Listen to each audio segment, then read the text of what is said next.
Hi beautiful people, I hope कि आप सब बहुत अच्छे हैं, बहुत खुश हैं एंड हमारे यूट्यूब चैनल पर आपका स्वागत है। आज की वीडियो में मैं बात करने वाला हूँ फ़्रांस के स्टूडेंट वीज़ा के बारे में। एंड फ़्रांस के स्टूडेंट वीज़ा को लेकर हमारे पास बहुत ज़्यादा इंक्वायरीज़ आती हैं। बहुत सारे स्टूडेंट्स हमारे इंडिया के, पाकिस्तान के, बांग्लादेश, नेपाल, भूटान, बहुत सारी कंट्रीज़ के जो स्टूडेंट्स हैं वो अप्लाई करना चाहते हैं, फ़्रांस का स्टूडेंट वीज़ा पढ़ाई करना चाहते हैं। बट बहुत सारे जो स्टूडेंट्स होते हैं उनका वीज़ा रिजेक्ट हो जाता है क्योंकि उनको पूरी इन्फॉर्मेशन नहीं होती। एंड जिसकी वजह से जब वो वीज़ा अप्लाई करते हैं एंड वीज़ा ऑफिसर जब उनकी फ़ाइल देखता है तो उनको बहुत ज़्यादा कमी मिलती है एंड जिसकी वजह से उनका वीज़ा रिजेक्ट हो जाता है। एंड यही मकसद है मेरा आज इस वीडियो को बनाने का कि मैं आपको बताऊं कि अगर आपको फ़्रांस का स्टूडेंट वीज़ा चाहिए तो उसके लिए मेन डॉक्यूमेंट्स कौन कौन से होते हैं जिसको आपको ध्यान रखना है, क्योंकि हर एक चीज़ बहुत ज़्यादा इंपॉर्टेंट होती है। एंड मैं आपको बताना चाहता हूँ कि मैं खुद रहता हूँ फ़्रांस के अंदर एंड बहुत सालों से मैं फ़्रांस में रहता हूँ एंड बहुत ज़्यादा मैं नॉलेज है फ़्रांस के हर टाइप के वीज़ा को लेकर। एंड इसलिए मेरे चैनल पर आपको हमेशा इन्फॉर्मेटिव वीडियोस मिलेगी। फ़्रांस में आप स्टडी कैसे कर सकते हो, फ़्रांस की जो छोटी छोटी चीज़ होती हैं, आपको ट्रांसपोर्ट के लिए कैसे क्या करना है, अकोमोडेशन कैसे मिलता है, वीज़ा कैसे मिलता है, जॉब कैसे मिलती है, तो मैं आपको सारी चीज़ें एक्सप्लेन करता हूँ। तो जो भी वीडियो मैं आपको बताने वाला हूँ डॉक्यूमेंट्स को लेकर, उसको आपको ध्यान रखना है क्योंकि उसी से फिर आपको वीज़ा मिलने में आसानी होगी और आपने जो भी गलती करने वाले हो वो आप अपनी गलतियों से बच सकते हो। So now without wasting for the time let's get started. So now अब मैं आपको अच्छे से एक्सप्लेन करता हूँ एक एक चीज़, एक एक डॉक्यूमेंट जो आपको ध्यान रखना है अगर आपको फ़्रांस का स्टूडेंट वीज़ा चाहिए गारंटी के साथ। तो सबसे पहले आपको ध्यान रखना है कि स्टूडेंट वीज़ा के लिए सबसे इंपॉर्टेंट चीज़ होती है आपका एडमिशन हो चुका है एंड आपने जो कैंपस फ़्रांस का जो प्रोसेस होता है उससे आपको गो थ्रू करना पड़ता है। एंड कैंपस फ़्रांस मैं बताना चाहता हूँ कि फ़्रांस की सरकार की अपनी एक खुद की एजेंसी है जो बहुत सारी कंट्रीज़ में जो इंटरनेशनल स्टूडेंट्स होते हैं उनकी जो पूरी की पूरी वीज़ा की जो फ़ाइल होती है, जो उनका पूरा का पूरा लाइफ होती है, उसको असेस करते हैं कि जो भी कैंडिडेट अप्लाई कर रहा है वो बोनाफाइड है या नहीं है, उसके पास जेन्युइन डॉक्यूमेंट्स हैं या नहीं है, उसका जो प्रोफाइल है बिल्कुल सही है, कोई क्रिमिनल एक्टिविटी नहीं है। तो ये जो कैंपस फ़्रांस है ये भारत के अंदर भी है एंड भारत के जो इतने भी स्टूडेंट्स होते हैं जिनको भी फ़्रांस जाना होता है उनको कैंपस फ़्रांस के थ्रू ही जाना पड़ता है। तो कैंपस फ़्रांस आप स्क्रीन पर भी देख सकते हो, ये इनकी वेबसाइट है। एंड यहाँ पर आपको सबसे पहले इंपॉर्टेंट चीज़ होती है कि यहाँ पर आपको अपना पोर्टल बनाना पड़ता है एंड इस पोर्टल पर फिर आपको अपने डॉक्यूमेंट सबमिट करने पड़ते हैं।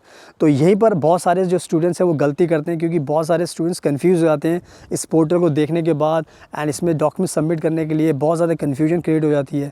तो ये सारी चीज़ बताना चाहता हूँ। डॉक्यूमेंट्स में मेरा फोकस रहेगा क्योंकि डॉक्यूमेंट्स अगर आप पार्ट अच्छे से कर लेते हो तो फिर आपको कोई भी दिक्कत नहीं होती। तो अगर मैं डॉक्यूमेंट्स की बात करूँ फ़्रांस के स्टूडेंट वीज़ा के लिए तो सबसे पहली चीज़ होती है आपका पासपोर्ट बहुत ज़रूरी होता है। एंड इसके अलावा आपके जो एजुकेशन के डॉक्यूमेंट्स होते हैं, तो जितने भी आपके एजुकेशन डॉक्यूमेंट्स हैं आपके पास सारे के सारे ओरिजिनल होने चाहिए एंड साथ में आपके पास ट्रांसक्रिप्ट भी होनी चाहिए। ये आप देख सकते हो मेरे पीछे चर्च जो मैंने आपको बताया था, तो चर्च में आपको आवाज़ आ रही है, तो प्रेयर का टाइम आई थिंक टाइम शुरू हो चुका है। तो मैं रखता हूँ अपनी वीडियो कंटिन्यू। तो जो सबसे इंपॉर्टेंट चीज़ मैंने आपको बताई है कि आपके जो डॉक्यूमेंट्स हैं सारे होने चाहिए, आपके पास ट्रांसक्रिप्ट भी आपके पास होनी चाहिए। एंड ये ध्यान रखना है कि उसका अपना एक साइज़ होता है। जब भी आप अपने डॉक्यूमेंट सबमिट करते हो तो उसका एक डॉक्यूमेंट का एक साइज़ होता है, 2 GB के पे एक डॉक्यूमेंट आप कर सकते हो जितने भी डॉक्यूमेंट्स आपको डालने हैं। तो उसमें आपका जो CV है वो भी बहुत ज़रूरी है। एंड इसके साथ साथ आपको हमेशा ध्यान रखना है कि आपको जो डॉक्यूमेंट्स का सबसे इंपॉर्टेंट पार्ट होता है वो होता है आपका मोटिवेशन लेटर, यानी कि SOP स्टेटमेंट ऑफ पर्पस, जिसमें आपको एक्सप्लेन करना पड़ता है 2500 वर्ड्स में कि आप क्यों जाना चाहते हो फ़्रांस में, अपनी लाइफ के बारे में आपको लिखना पड़ता है। एंड सारी चीज़ें आपको अच्छे से एक्सप्लेन करनी पड़ती है ताकि वीज़ा ऑफिसर को ये समझ में आ जाए कि आपका फ़्रांस जाने का मकसद क्या है। एंड इसमें बहुत सारे लोग जो गलती करते हैं वो ये है कि वो कोशिश करते हैं कि वो कोई डॉक्यूमेंट्स अटैच करने की, बट जो ये स्पेशल जो कॉलम होता है इसमें आपको लिखना पड़ता है खुद से 2500 वर्ड्स के अंदर। तो जो ये मोटिवेशन वाला डॉक्यूमेंट है ये बहुत ज़्यादा ज़रूरी है। इसके साथ साथ डॉक्यूमेंट्स में जो नेक्स्ट पार्ट होता है वो होता है आपका अकोमोडेशन, क्योंकि अगर आप फ्रांस में पढ़ाई करने आना चाहते हो तो आपके पास अकोमोडेशन का प्रूफ होना चाहिए कि अगर आप फ्रांस में आने वाले हो तो आप रहोगे कहाँ पर, आपके पास क्या प्रूफ है। तो इसमें आप क्या कर सकते हैं, या तो आप होटल की बुकिंग कर सकते हो, या फिर आप कोई जो हॉस्टल होता है उसको कर सकते हो, डॉर्म यूनिवर्सिटीज़ के होते हैं उसको बुक कर सकते हो। एंड इसके अलावा फिर अगर आपने कोई अकोमोडेशन ले लिया है तो उसका आपके पास प्रूफ होना चाहिए। तो अकोमोडेशन बहुत ज़रूरी है। इसके साथ साथ फिर इंडिया से आपको हेल्थ इंश्योरेंस भी बाय करना पड़ता है, क्योंकि ये एक इंटरनेशनल रूल है कि जब भी आप फ्रांस में आओगे तो अगर आपके पास हेल्थ इंश्योरेंस नहीं है तो आपको वीज़ा नहीं दिया जाएगा। तो हेल्थ इंश्योरेंस भी आपको लेना पड़ेगा। मिनिमम आप 3 मंथ्स का ज़रूर लेकर रखें जब भी आपको फ़ाइल सबमिट करनी है VFS के अंदर। इसके अलावा फिर जो नेक्स्ट डॉक्यूमेंट होता है वो एक चीज़ आपको ये भी ध्यान रखनी है, आपका एक बर्थ सर्टिफिकेट होता है। बर्थ सर्टिफिकेट आपका इंग्लिश में होता है क्योंकि आप इंडिया से हो तो आपका इंग्लिश में होगा, तो आपको उसको फ्रेंच में भी ट्रांसलेट कराना पड़ता है। फ्रांस की एक बहुत बड़ी रिक्वायरमेंट होती है, वो इसलिए रिक्वायरमेंट होती है क्योंकि जैसे मैं फ्रांस में रहता हूँ तो फ्रांस में कहा जाता है कि आपको अपना वो लेकर आना पड़ेगा।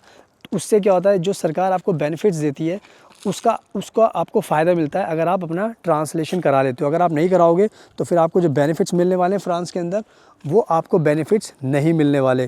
तो ये जो बहुत इंपॉर्टेंट डॉक्यूमेंट आपको बता रहा हूँ, ये डॉक्यूमेंट आपके पास होना चाहिए। इसके अलावा आपके पास फ़्लाइट टिकट भी होनी चाहिए, यानी कि अगर आप 6 मंथ से ज़्यादा का आपका कोर्स है तो आपके पास 6 मंथ से ज़्यादा का कोर्स है तो आपको 1 वे की फ़्लाइट टिकट बुक करनी पड़ेगी, ताकि उनको प्रूफ़ करने के लिए कि हाँ आपको इस दिन आप जा रहे हो और आपने टिकट बुक कर ली है।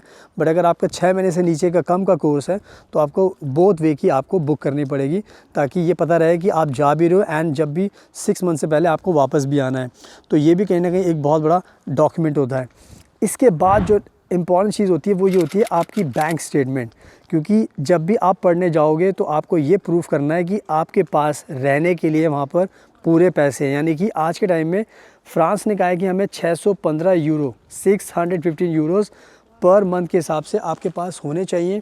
एंड इस 615 यूरो से 12 महीने से अगर आप मल्टीप्लाई करोगे तो आपको 7,360 यूरोज़ की ज़रूरत पड़ती है। तो 7,360 यूरोज़ आपके पास होंगे तो उससे पता चल जाएगा कि आपके पास फ्रांस में रहने के लिए हर महीने के लिए आपके पास पैसे हैं, ताकि आपको यहाँ पर कोई भी दिक्कत नहीं होगी। अब जो ये बैंक फ़ंड है, या तो आप अपने खुद के अकाउंट में सेल्फ अकाउंट में शो कर सकते हो, या फिर आप अपने पेरेंट्स के अकाउंट में शो कर सकते हो। उसके लिए आपको स्पॉन्सरशिप लेटर लगाना पड़ता है। तो ये भी कहीं ना कहीं बहुत इंपॉर्टेंट डॉक्यूमेंट है। तो अगर आप देखा जाए तो ये जो भी मैंने डॉक्यूमेंट्स बताए ये बहुत इंपॉर्टेंट है।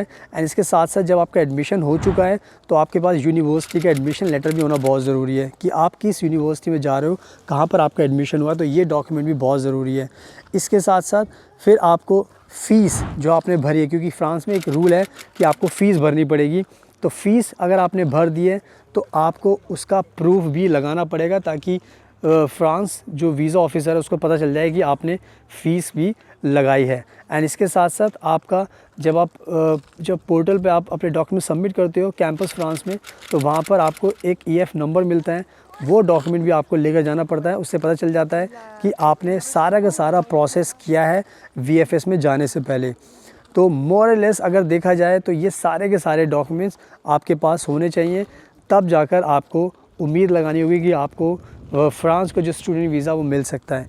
एंड मेरे चारों तरफ आप बहुत ब्यूटीफुल नज़ारा भी देख सकते हो, चर्च मैंने आपको दिखाई दिया है। तो ये सारी की सारी चीज़ें अगर आप करोगे स्टूडेंट वीज़ा को लेकर तो आपको कोई भी दिक्कत नहीं होगी, आपको वीज़ा मिल जाएगा। एंड उसके बाद फिर आप आसानी से फ्रांस में आ सकते हो।